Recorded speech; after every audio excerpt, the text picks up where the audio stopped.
सबको जय यीशु।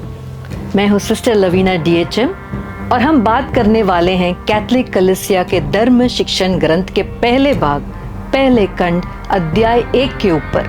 कैथलिक कलीसिया का धर्म शिक्षण ग्रंथ, catechism of the Catholic church. Catholic कलीसिया के धर्म शिक्षण ग्रंथ का पहला भाग विश्वास का अंगीकार कहलाता है। यह समझाता है कि कैथलिक क्या विश्वास करते हैं। इसमें 2 खंड हैं। हम विश्वास करते हैं, विश्वास का परिचय, मसीह विश्वास का अंगीकार, प्रतिज्ञा की व्याख्या, जो कैथलिक विश्वास का सारांश है। खंड 1, हम विश्वास करते हैं। यह खंड सिखाता है विश्वास क्या है और यह क्यों महत्वपूर्ण है। मनुष्य परमेश्वर को कैसे जान सकता है, परमेश्वर स्वयं को हमें कैसे प्रकट करते हैं। यह खंड हमें 3 अध्यायों में विश्वास, परमेश्वर के प्रकाशन और मनुष्य की प्रतिज्ञा को समझने में मदद करता है। आज हम अध्याय 1, मनुष्य की परमेश्वर के लिए क्षमता को समझेंगे। यह अध्याय समझाता है कि हर मनुष्य के हृदय में स्वाभाविक रूप से परमेश्वर की लालसा होती है। हम परमेश्वर के द्वारा और परमेश्वर के लिए बनाए गए हैं और केवल उन्हीं में हमें सच्ची खुशी मिल सकती है। परमेश्वर के लिए इच्छा। कल्पना करें कि एक बच्चा भीड़ में खो जाता है और अपने माता पिता को खोजता है।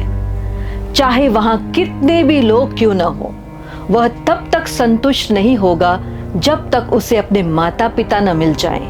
इसी प्रकार हर मनुष्य के हृदय में परमेश्वर के लिए गहरी प्यास होती है।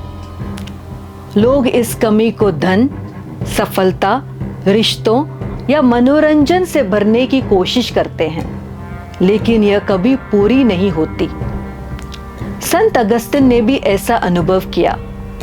वह पहले सांसारिक जीवन में लिप्त थे, लेकिन बाद में उन्होंने कहा, हे प्रभु, आपने हमें अपने लिए बनाया है और हमारा हृदय तब तक अशांत रहेगा जब तक कि वह आप में विश्राम न करे।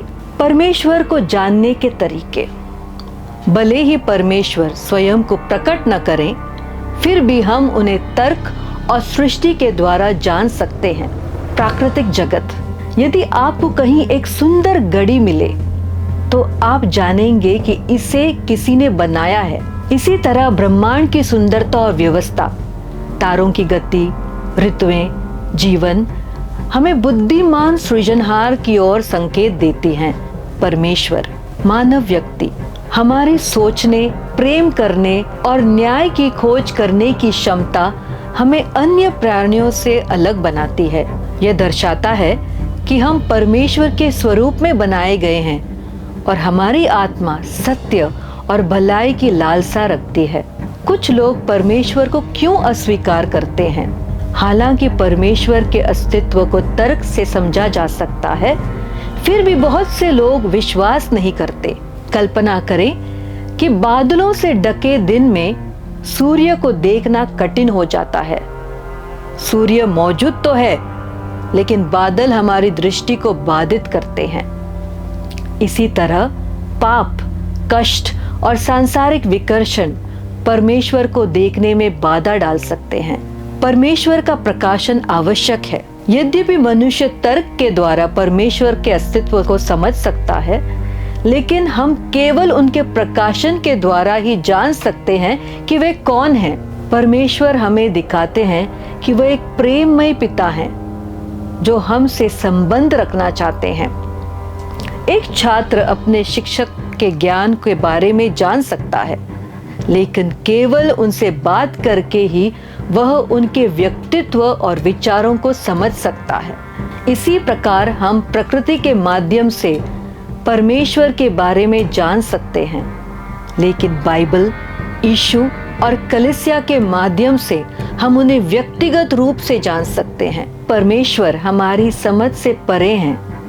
हम उन्हें समझाने के लिए एनालॉजी और तुलना का उपयोग करते हैं। इस अध्याय में हमने सीखा, हर मनुष्य के हृदय में परमेश्वर की लालसा है। परमेश्वर को तर्क सृष्टि और हमारे विवेक के माध्यम से जान सकते हैं।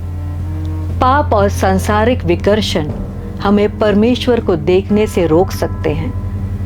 परमेश्वर के प्रकाशन के बिना हम उन्हें पूरी तरह से नहीं जान सकते। कल्पना करें कि एक अंधेरे कमरे में धीरे धीरे रोशनी बढ़ाई जाती है।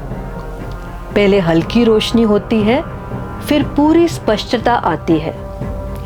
यही प्रक्रिया परमेश्वर के ज्ञान की है। हम धीरे धीरे उन्हें जानते हैं और यीशु में हमें उनका पूर्ण प्रकाशन मिलता है। धन्यवाद।